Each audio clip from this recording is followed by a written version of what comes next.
Hi, everyone. Just want to welcome you to our webinar for today. And I'm Suzanne Morsefield. I'm the policy advisor for Crypto UK.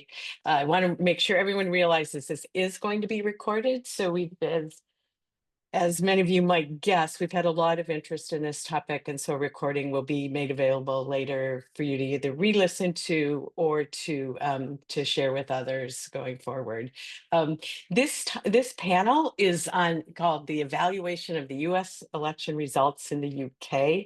I should qualify that by saying it is going to have both a nonpartisan sort of feel to it about U.S. politics and how things work in the United States, as well as then some thoughts around what would be important for UK business to perhaps pay attention to in all of this and to watch going forward in the following years, as well as maybe some thoughts from our panelists if they were advising the UK government, the new administration, its own sort of agencies, what might they want to sort of advise to pay attention to as well. So we are extremely lucky today. I'm going to do a high level intro of all the panelists, and then what I'll mention to all of you is that when you first talk, if you want to embellish your bio, because I'm cherry picking. These folks have bios that make me wonder what I've been doing with my life, and my career. So they have massively impressive bios, and they represent a whole array of the U.S. kind of government regulatory and enforcement expertise. I'm going to start with Dorothy DeWitt. Dorothy is the CEO and founder for Tolt Strategies. She is former CFTC, former U.S. presidential working groups, former Senate advisor and chief financial counsel, all at various times helping and specializing in crypto digital assets expertise to bring it into the U.S. regulatory and legislative process. So welcome, Dorothy. John Schenecker is head of policy at TaxFit. He's been a counsel for the U.S. Senate, the House Ways and Means Committee, which you will learn later is a key part of how the U.S. tax process works. It doesn't sound obvious from the title, but that's what that committee does. And he has been in the Department of Justice tax division. So welcome, John. Dean Sovalos is Chief Legal Officer at B2C2, which is, a company, I'll let him describe it a little bit more, but it is a crypto native company. And so his perspective is really, really useful from the business perspective, but also he has prior serious federal law enforcement expertise. He was with the Department of Justice, the FBI, and he's been a federal prosecutor in the United States. So welcome, Dean. And then Brian Whitehurst is head of regulatory affairs and regulatory counsel at Liberty City Ventures and at Luca. He is a former assistant attorney general of the state of New York, and he's also been in the office of the United States president under one of the former administrations. He may say the word AG, and that means attorney general. So that's just to kind of give you a little heads up when Brian says he talks about the AG's office. He also will bring state level expertise because one of the things a lot of folks don't realize fully is that there are federal laws, federal agencies, and then there's state level things in the United States. And they can vary, they can interact well and play nicely, and sometimes they don't. And so we'll get the entire perspective here. So I'm looking forward to this very much. We're just going to dive in because we actually have a lot more to talk about than we probably have time to talk about. And I'm going to start with you, Dorothy, if you don't mind. And please, again, feel free to fill in your bio however you want. But let's just start with some of this is kind of a broad question, but I know that we can get into the depths of it a bit more. But some of the proposed and announced agency changes, legislation changes, regulatory changes, a lot has been announced in the run up to the election is things that the president-elect would and his new government would like to do. A lot has been announced since then, nominees for specific posts. So a lot has been announced. So we could argue regulatory clarity is coming. I'm going to give you a statement that you can decide is true or false, or just ignore if you'd like. It's coming. It won't be fully by enforcement anymore. And this last one is a little controversial, so feel free to defer. But the CFTC may win crypto. So that last one, we can all bandy about together if we'd like. But regulatory clarity is coming, but what does that mean? How do things work in the United States? Both the agencies that are involved, who they are, how it works, and the notion of a trifecta in a US election. If you don't mind sort of touching on those and answer however you'd like, though. Thank you so much. Thank you, Suzanne, and my colleagues for having us, and thanks for all those in attendance. I'm going to answer this for a UK audience, and before I do, I'm just going to add one thing to my bio, just so that you get a sense of where I'm coming from. Suzanne talked a good bit about my time in public service, but most of my career I was spent on the private sector, so that includes Davis Polk, Citadel Securities, and as general counsel at Coinbase. So that when I answer this question, you get a sense that it is arising from not only the government public service perspective, but also private sector implementation perspective. So to go straight to your question, um, the system in the US is a little bit different from the UK. And I want to just give a sense of what it was before without too much detail. Before you had a Democrat administration, the Biden administration, and that administration runs and directly has direct reports at the federal banking regulators. And those federal banking regulators have, in effect, precluded stablecoins, payment stablecoins, and cryptocurrency from the traditional banking system. The Democrat administration also appoints two independent agency heads. They're called independent, meaning that Biden can't call up and say, do this or do that. They're independent and they implement legislation. One is the SEC head, it's an independent agency, and the other is the CFTC head. There are others, but these are the key ones. And so the FCA does everything that is divided into SEC and CFTC in the US. SEC does securities, trading and markets, um, companies listing, et cetera, et cetera. And the CFTC does something different, which is commodity derivatives. The SEC has spot market jurisdiction, meaning if you buy or sell a bond or a stock for cash, that's spot market jurisdiction. They have jurisdiction over that. They also have derivatives jurisdiction. So if you buy or sell an option on a security, they have jurisdiction. The CFTC has only derivatives markets jurisdiction, meaning it doesn't have current spot market jurisdiction. If you buy or sell a Bitcoin, it does not have jurisdiction.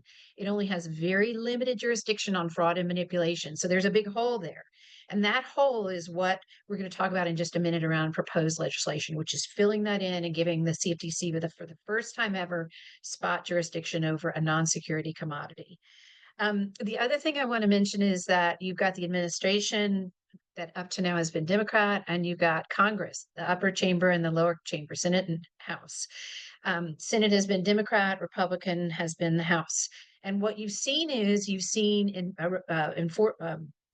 SEC being unwilling to pursue rules that would allow exchanges and other intermediaries to register and to pursue policymaking through enforcement, and a ton of dissents by the commissioners. Each commission, the SEC and the CFTC, have 5 commissioners, 3 in the majority, 2 in the minority. That will flip. In the election, as you know, President Trump won. There's a Republican administration that will be starting in January, and Republican majority in the House and Senate that will also be starting a new session in January. Everything will flip. So will the heads of all the committees and everything else. As you have probably read, the president-elect has made nominations around his cabinet. It's usually a lot slower to nominate the head of the SEC and the CFTC. That took almost a year last term. It will take less time this term. What I'm hearing bantied about are very reasonable chair people of the SEC and the CFTC.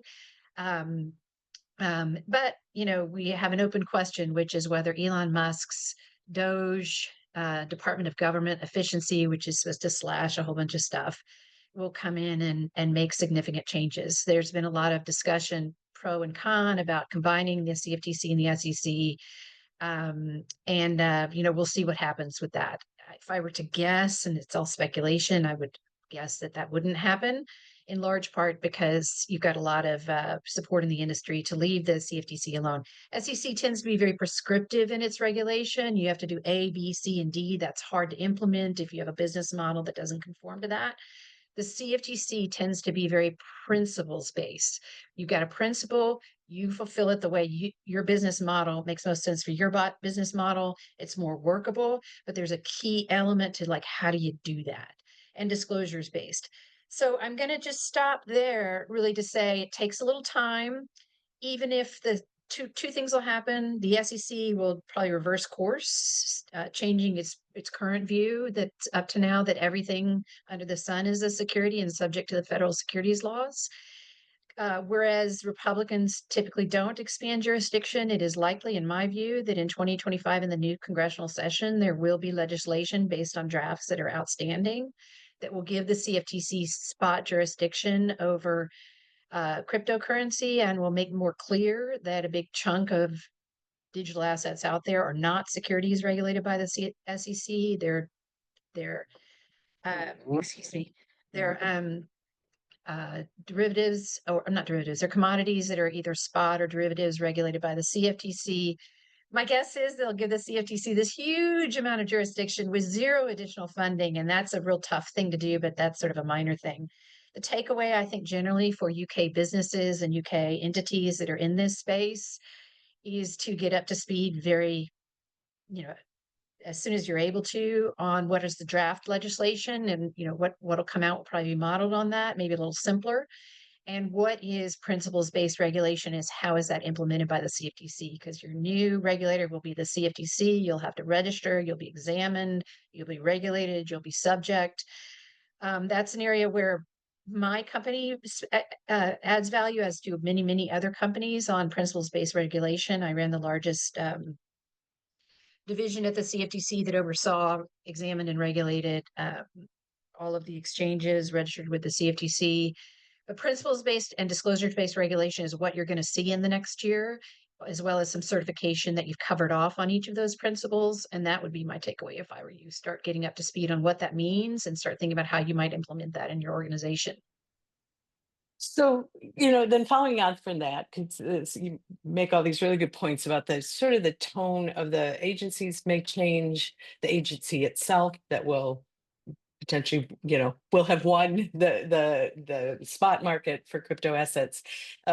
Leads me sort of to you, Brian, in the sense of enforcement and the enforcement activities of the SEC. And you're a former regulator, you're a former enforcer, if you will.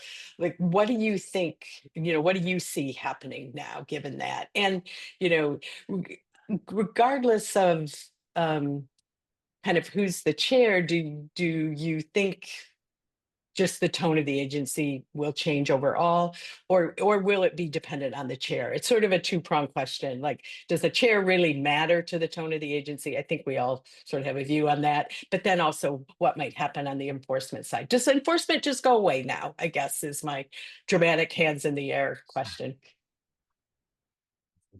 Suzanne, and thank you, Crypto UK, for having us all here today. Important topics to discuss. So, to your question, it's a loaded question. I would say, obviously, the chair of the SEC or the CFTC matters because they set the overall agenda of what the focuses are going to be for their agencies and whatnot. And there's a balance to it all. However, Gary Gensler is outside the norm of guiding the policies or what is the individual regulatory enforcement is happening coming out of the SEC. Typically, within the SEC and the CFTC, and when I worked with them, the line attorneys, the people doing the actual cases, had a lot of autonomy and were able to determine on their own what would go forward, what would not. Obviously, the commissioners would vote on every case and things of the sort, but they were able to do their own work, and it didn't matter who was in charge. It was what was in front of them. What did they view as fraudulent? What did they want from a registration, and things of the sort. I expect whoever comes in as the new SEC chair is going to return to that norm, because what you saw with Gensler was him having a lot of influence on the direction and how they wanted to approach crypto specifically. And I will say, historically, the SEC was not as concerned. I mean, they were concerned, but didn't file lawsuits against companies for a lack of registration. They did it, that would be much more handled in the settlement perspective, where they would look at a company, they would spin a bunch of documents, they would determine that X company did not register as a broker dealer, didn't register as a security offering, this, that, other, and they would then enter, bring those topics to the company, put forth a settlement and a path towards registering, and you go about your business. And the enforcement side and the regulatory enforcement side was more focused on the fraud and finding when something like FTX would happen. They would be there to focus on the fraud and bring those types of litigations that are were more necessary, in my opinion. So I think you'll see a return to that norm where Gensler was going after registration more so than the fraud. If that explains Yeah, yeah, that that helps a norms. lot. Yeah, because I think that is a sense of, a lot of people just first started following the SEC from over here under the new, under Gensler, because, it was quite dramatic, and we didn't all realize what the norm was. We just saw that something became big and dramatic, and so it's really nice to hear, like, this is how it's normally done, and the enforcement isn't going away. It will focus more likely on fraud. Um, Yeah. Well, yeah, one go additional, ahead, sorry, please one do. additional thing I want to say is Yeah. a comment Dorothy made about the CFTC and their lack of funding.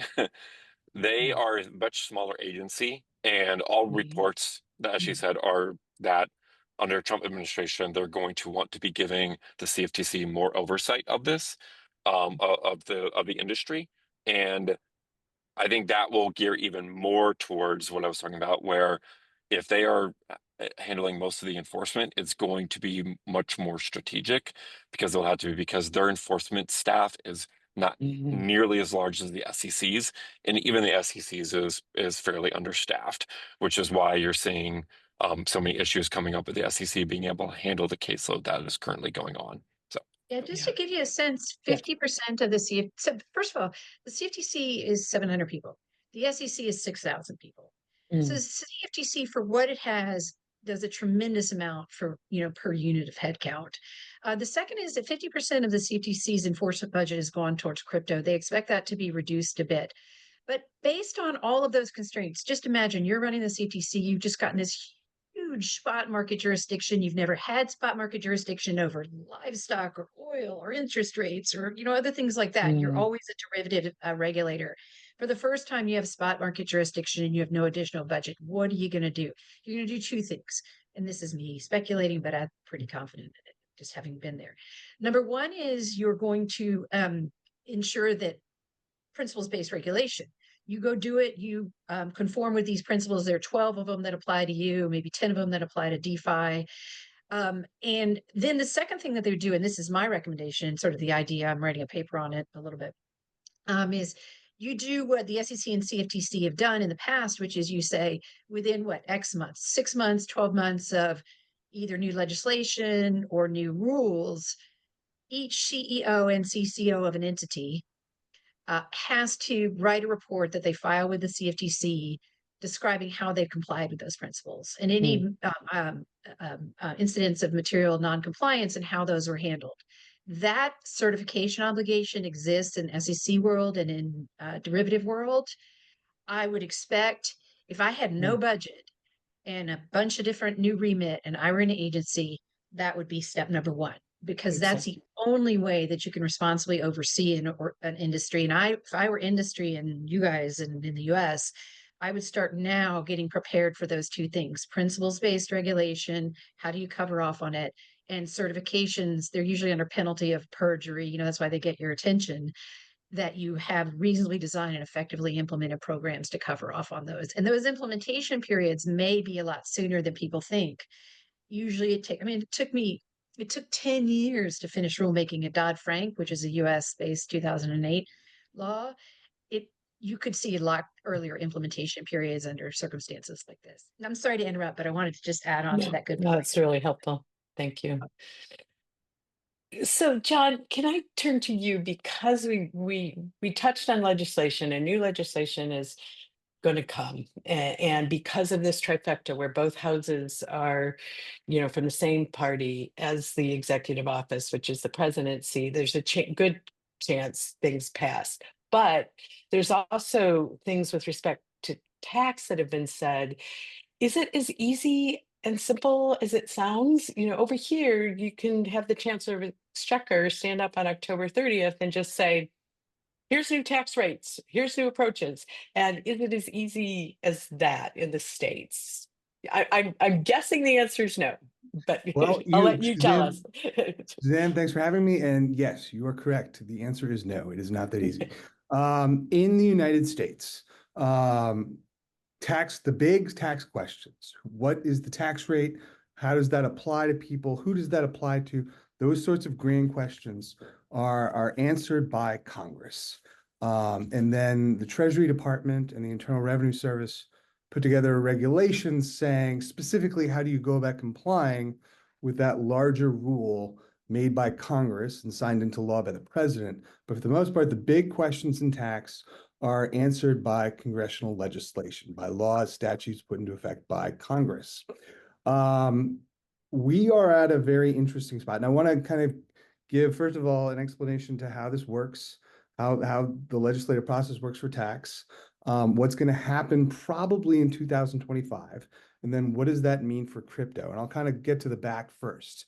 When Donald Trump takes office on January 20th, can it just be said, no tax on overtime wages, no tax on waiters, servers, and restaurants, tips, no tax on US issued coins?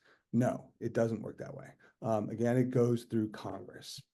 To back up a little bit, the last time Republicans had a majority in both houses of Congress and the presidency was when Donald Trump was last elected in 2016 to the presidency, and his first year was 2017.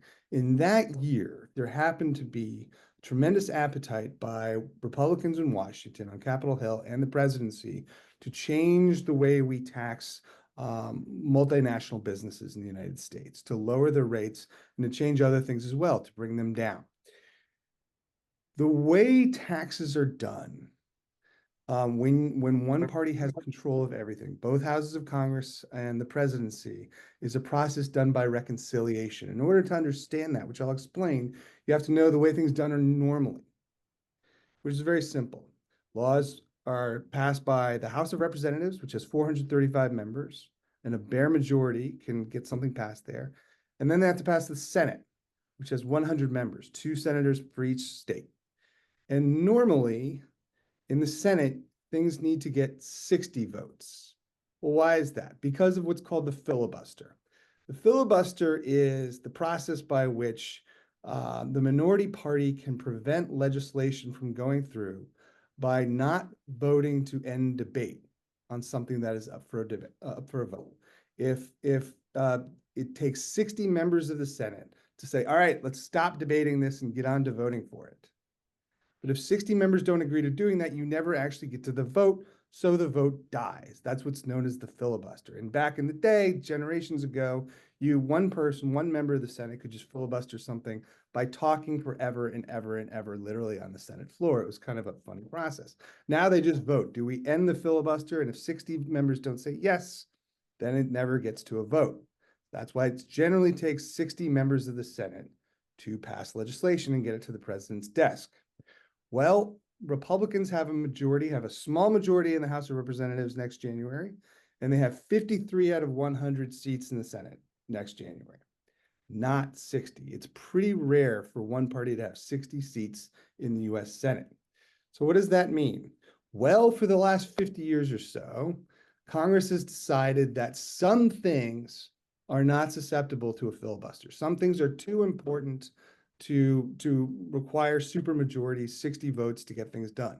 Those things include raising or lowering revenue for the country and how to spend that.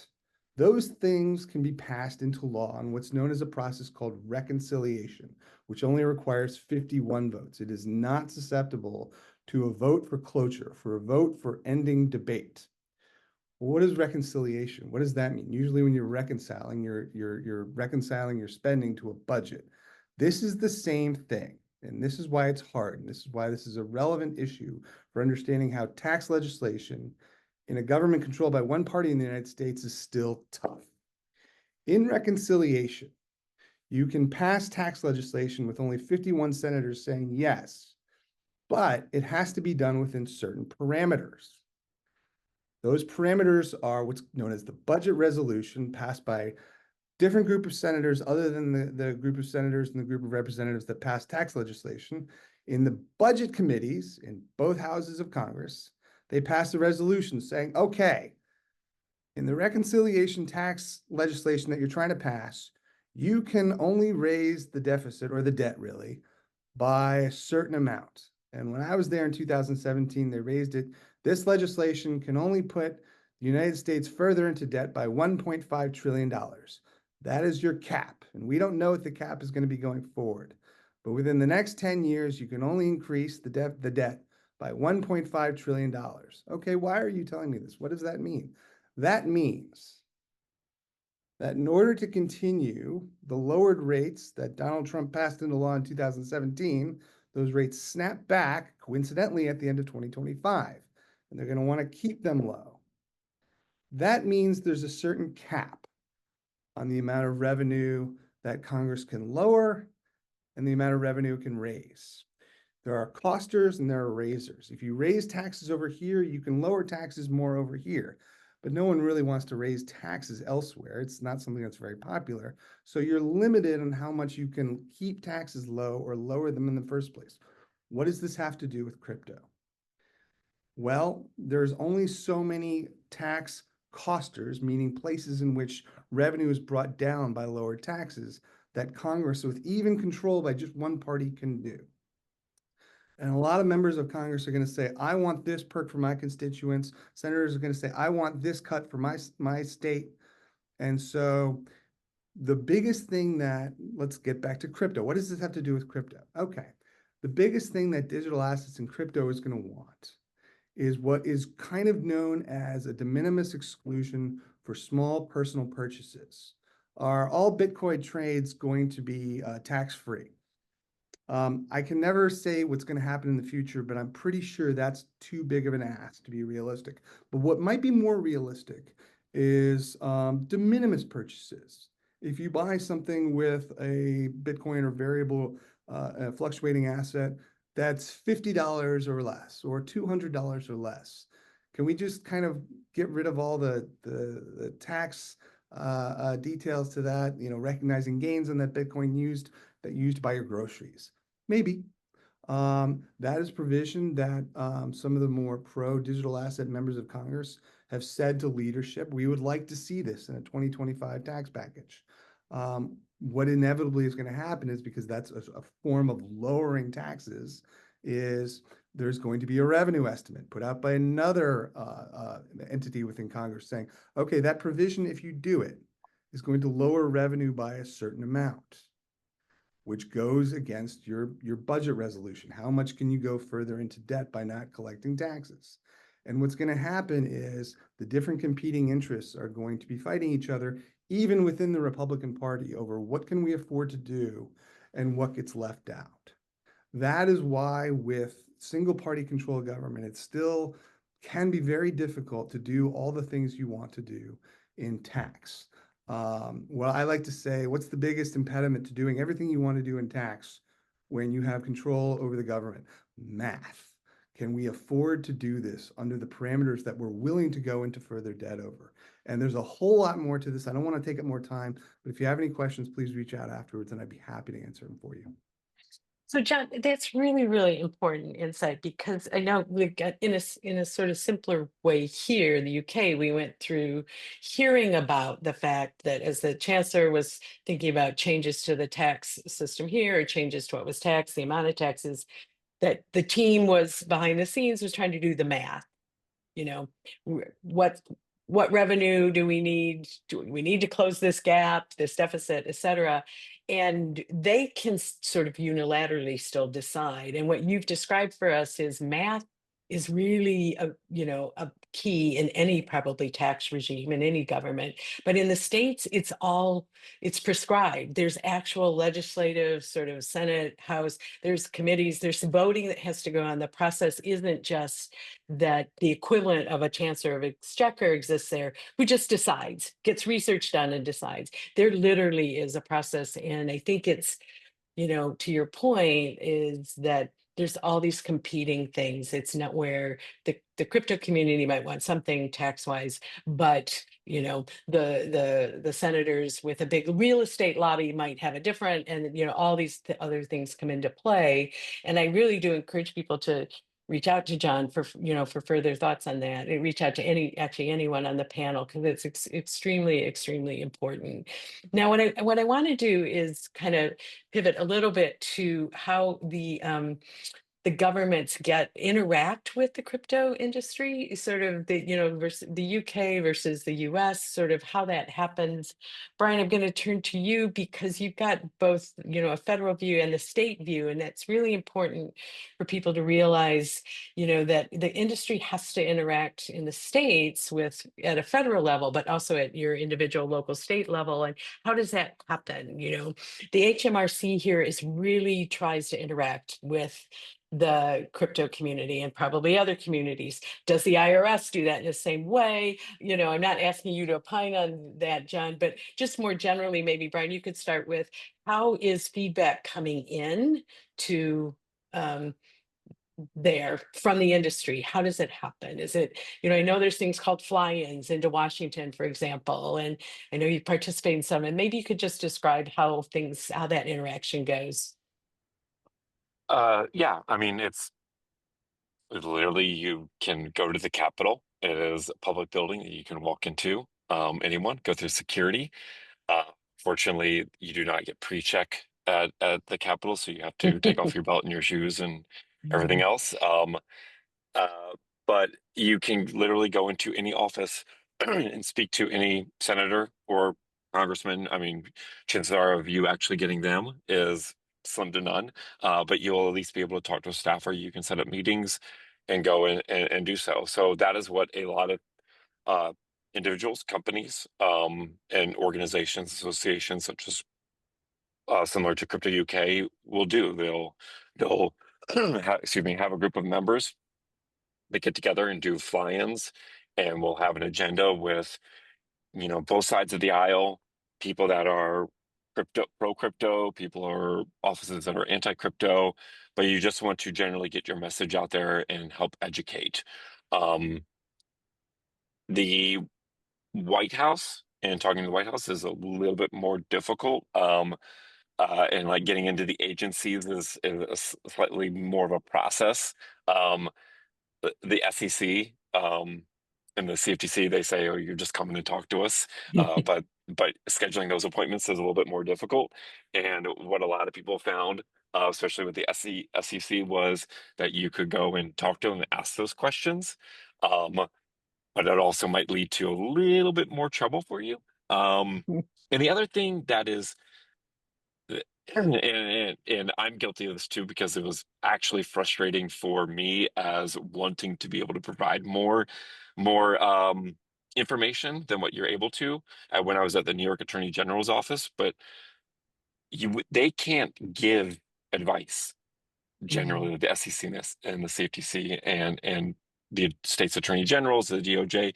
They can't like point you in any directions. They can listen to you and they can provide a limited amount of feedback, but they're never going to give that advice to for a path forward for you. Like it's, I'm like Dorothy might have definitely from the CFTC is going to have more input here, but like that's just something is not going to happen as much as they say, just come in and talk to us. But companies and people are never going to get the answers they want or the direction that they want by just going into talking to them. So it's a little bit more difficult at the executive level. As far as the state level, it is it depends on what state you live in. Quite honestly, Mhm. like New York is a much more advanced in the industry. Like they have the bid license from the Department of Financial Services. Um, Again, the Attorney General's office is a little bit more active, whereas you have other states like I'm just saying like South Dakota.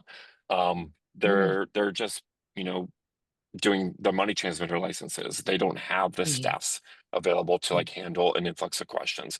Somewhere in Wyoming, where it's made itself very much a pro crypto state and has kind of tried to become the Delaware, which for everyone that doesn't know, Delaware is where all businesses set up their headquarters because Delaware is very pro business and they wrote their laws to drive this registration aspect in order to incur all the fees and everything. Wyoming is doing something very similar for the crypto industry, has passed a bunch of laws, so they're much more open to hearing the industry. So it just really depends on what state you're working with and what you're trying to do. Dorothy, do you want to add any color there? That's really helpful, Brian. Thank you. So, Dean, I'm gonna pivot to you on a couple of levels. One is, you're a crypto native. You represent a crypto native company. You have to you interact, sort of piggybacking off of this, interacting and engaging with governments around the world. That's your role, and sort of how is that looking? And I guess I want to sort of shift the lens a little bit from just listening to how we do it in the States to, okay, now you're a business that's thinking about this, and you have folks here in the UK, you have folks, globally. And so how you think about it, and even just, shift it almost to a UK perspective and to a global perspective. What does this mean as a business? How are our, members, given what they're hearing, you're one of our members, how would you think about everything you're hearing for your business going forward? And maybe if there's time, you could touch on, we have this thing called midterm elections in the United States, which means it's not every 4 years and you're done and you get to wait another 4 years. Things can happen in 2 years' time that shift the balance of Congress in ways that, can be surprising. So only if there's time, Dean. And I should also mention to everyone listening, we've got time for questions, and we'll make sure we get to questions. And I'm definitely not ignoring you. So, but Dean, over to you. Thanks, Suzanne. Thank you, panelists. It's really a great pleasure to share the panel with really distinguished guests and that have given some great advice for someone like myself as a practitioner and as an executive of a crypto company. So B2C2 is an at-risk liquidity provider. We capture global markets, and this is by way of background. We have a global presence in 5 different market centers, primarily the UK and the US. Those are our largest market centers. So let me unpack a lot of what's been discussed. I have some notes here.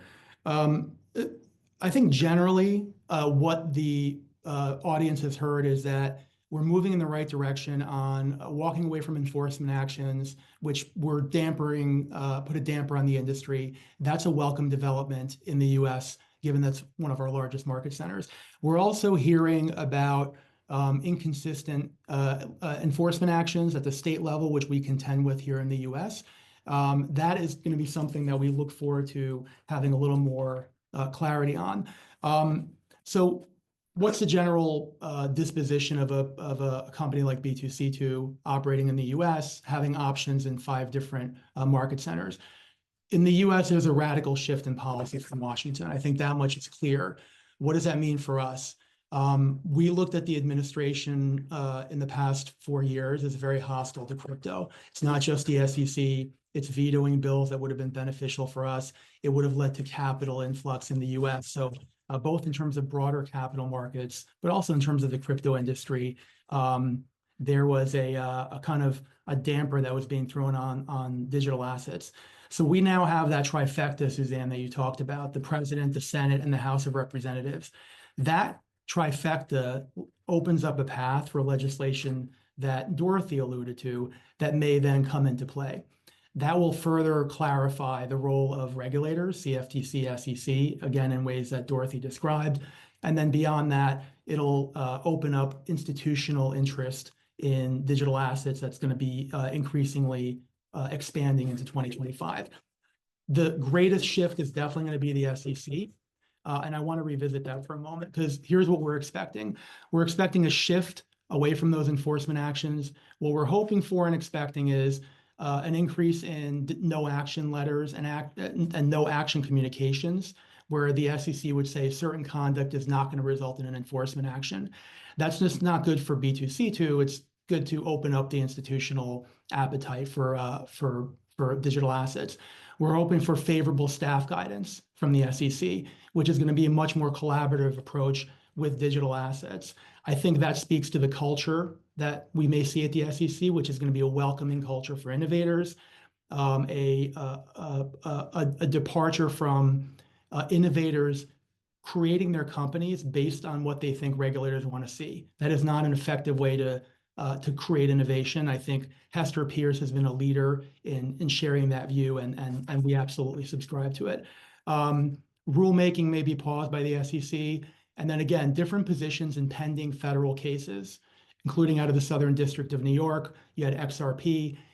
Those are positive developments, some of those that we rely on in terms of case law development. However, it still leaves ambiguity and creates a drag on the industry. So the SEC perhaps is going to take different perspectives on those legal arguments. They may take different positions more broadly on pending cases. And when that happens, I think that's going to further turbocharge institutional interest and have a big, profound impact on the industry.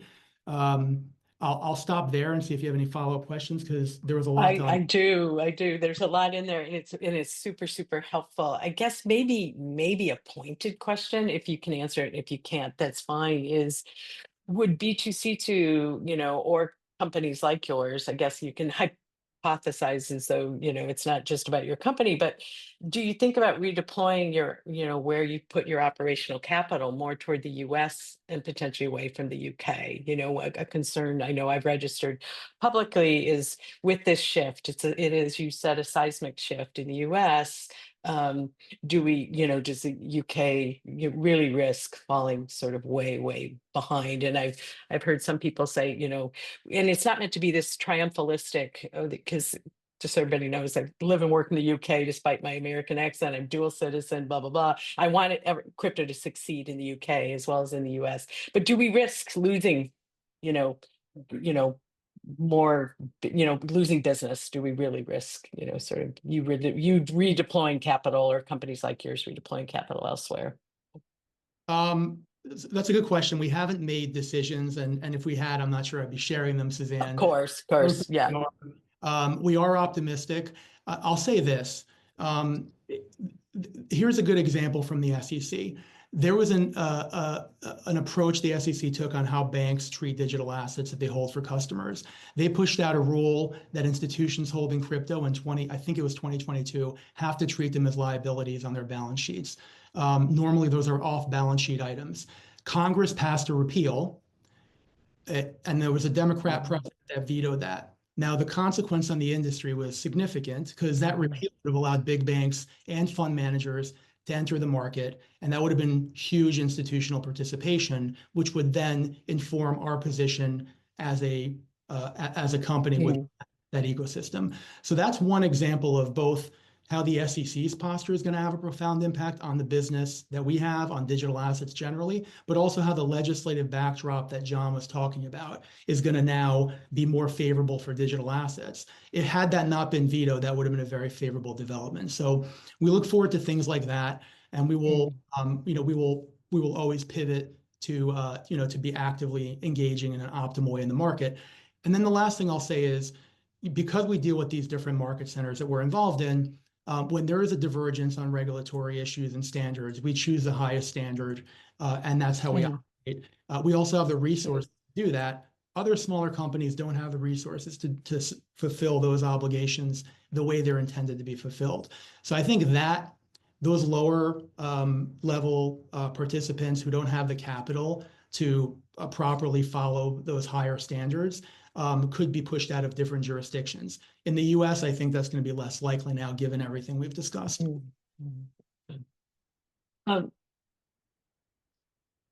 This is for anyone on the panel, and then I want to get to participants' questions. The 2-year thing, we have this thing called midterm elections. So in the US, so it is that things look like a supermajority trifecta now.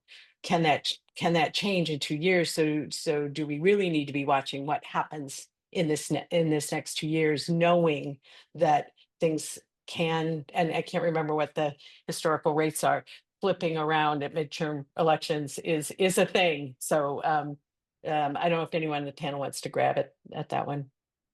I'll take that. Yes, it is historically the norm that it is often assumed by an incoming administration, an incoming president, that you have 2 years to do what you want, at least domestically. And there might be some disagreement about that on the panel, and that's fine. But members of the House of Representatives serve for 2 years. That means every 2 years they're up for re-election in November in years ending with an even number. Every members of the Senate serve for 6 years. And each 2 years, a third of them are up for re-election. And so what often happens, and it doesn't always happen, but what often happens, and happened in 2018 when Donald Trump was first elected president, is the opposition party gets emboldened because people who are not his supporters get upset and want to vote for someone who is against him in some way, while supporters of the party in power don't see that person's name on the ballot because the president himself or herself is not up for re-election. And so the opposition party often is seen to have the benefit when coming into what's known as a midterm election, an election that's held in the 2 years when the president is not up for election. And so the usual culprit in this regard, but it can be the Senate as well as the House of Representatives. It looks as though Republicans will have 220 members in the House of Representatives and Democrats will have 215. The chances of that switching 2 years now, just based on historical norm, is pretty good. And in that case, you can't do, once that Congress comes into session, you can't do as many things as you like, because in that case, the House of Representatives would say, yeah, we're not doing what you want to do. We're going to push for our own thing. And if you want something, you're going to have to work with us, which is going to make you compromise and not get what you want. And I'll stop there and let other people chime in. Oh, go ahead, Dorothy. I think that's exactly, you said it very nicely. And by the way, that was the most amazing description of reconciliation. You did a great job. It's incredibly hard for even anyone here to understand. But anyway, just what's the takeaway for people on the call? The takeaway is that, the priority is the first 2 years, and crypto fights for priority with everything else. And so in all likelihood, if my view is that there's going to be one or more crypto bills passed in the new Congress in 2025. Some people say 2026. I say 2025 because it's sort of now or never. You may know that $200 million from the crypto industry went to Republicans and about, nearly zero went to Democrats. So you've got a huge amount of alignment of interest and votes and everything else here. And so, my expectation is that something will pass. What was written and the drafts that you can see now, maybe tweaked or shortened to some degree. There are basically 3 bills out there. I saw one of the questions. The first one is market structure, and that deals with trading in markets, whether the CFTC or SEC has jurisdiction, bankruptcy and tax and a whole bunch of other stuff. It's kind of big.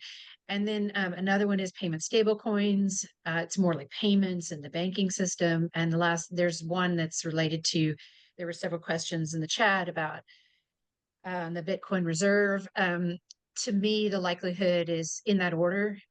More likely that first you're going to get market structure, second you're going to get payment stable coins, and maybe not, you'll get attention to Bitcoin reserve. My sense, and I'm speculating entirely, is that I'm not as certain that's going to happen.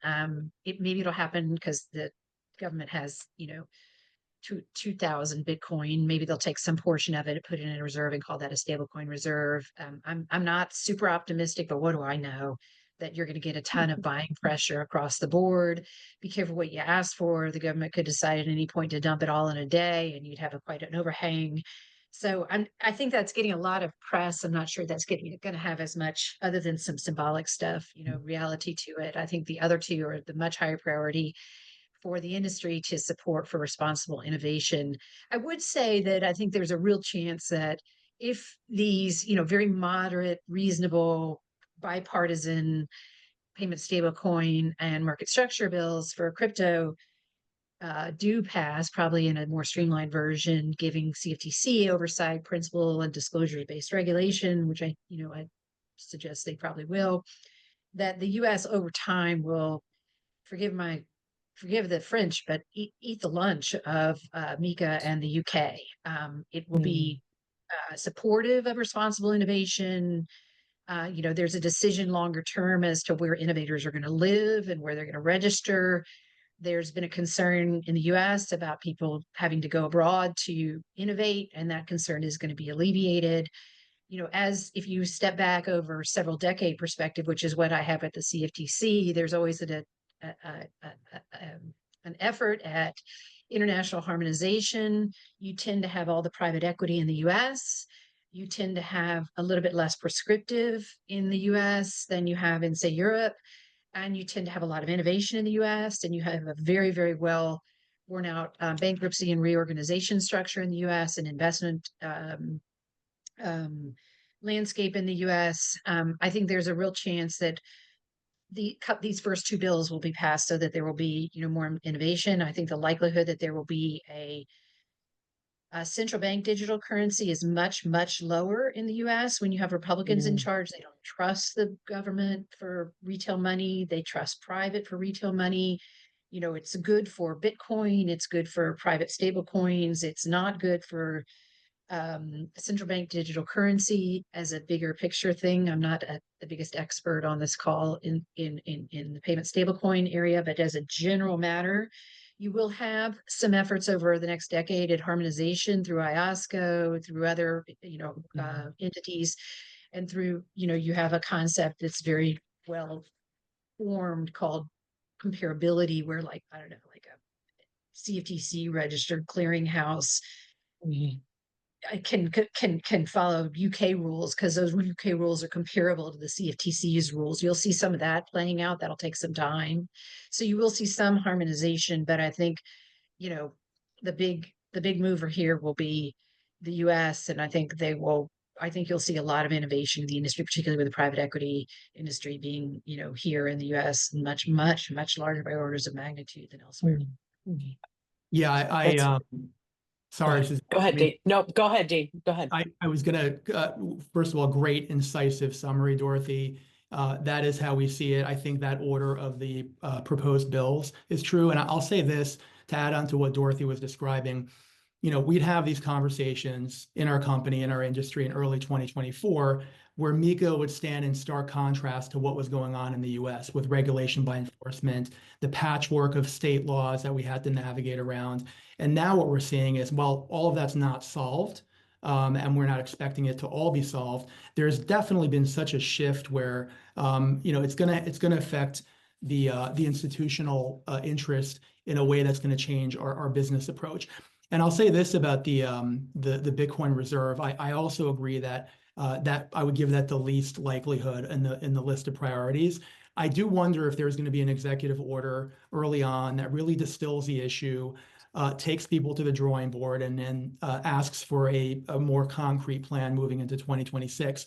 I think if that happens and there's a clear rationale for it and there's political mobilization, I think that will make it more likely. I'll say this: that's not just a financial measurement issue. If the BTC reserve happens, I think it's a credibility issue.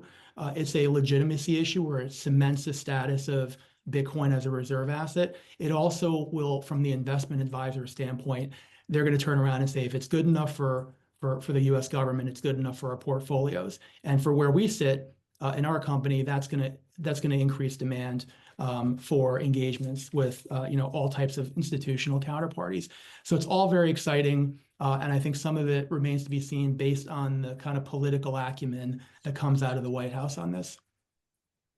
Yeah, Brian, you look poised to comment. Can you also, when you comment, just describe for the audience what an executive order is? Because that's a really important thing for everyone to understand. So, yeah. So an executive order is just something issued by the White House that can occur without the approval of Congress, and it can be done with a limited effect, and then also can be challenged.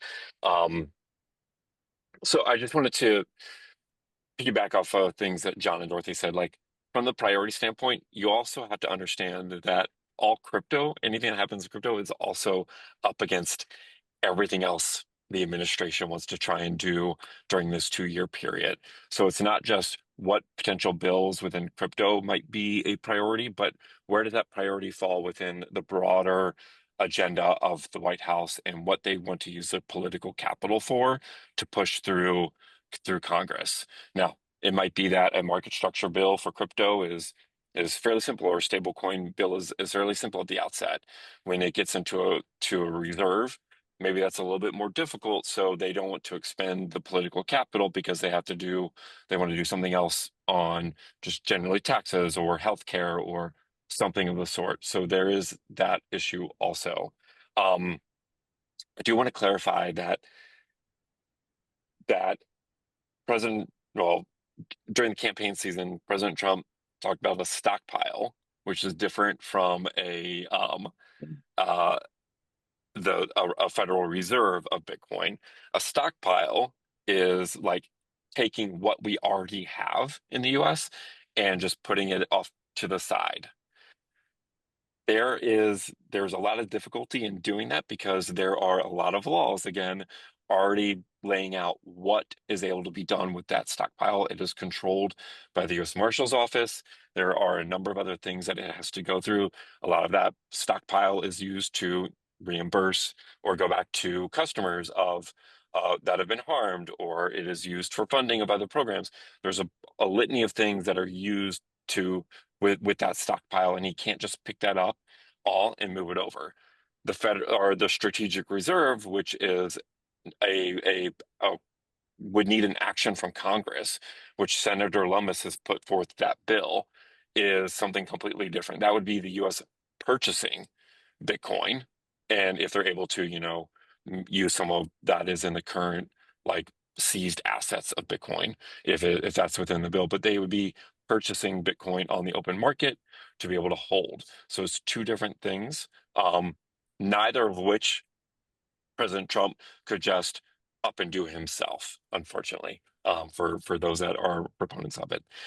The other thing I wanted to mention, sorry, I was trying to get everything put in together on one.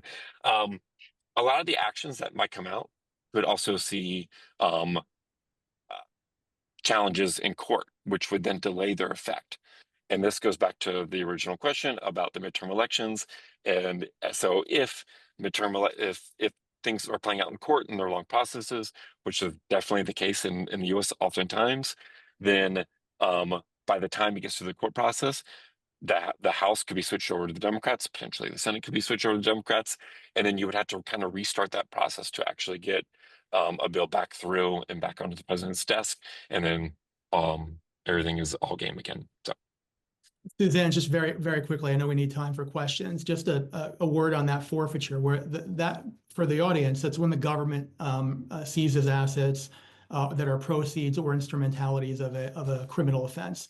And there are also civil enforcement. There's currently about, I don't know, plus or minus 20 billion, to Brian's point, that the US is holding, but that doesn't mean that could be deployed without any restrictions. So that's an important distinction to make, that the Senator Lummis bill, the Strategic Bitcoin Reserve Act, is a kind of parallel bill that would call for establishing it in a different way.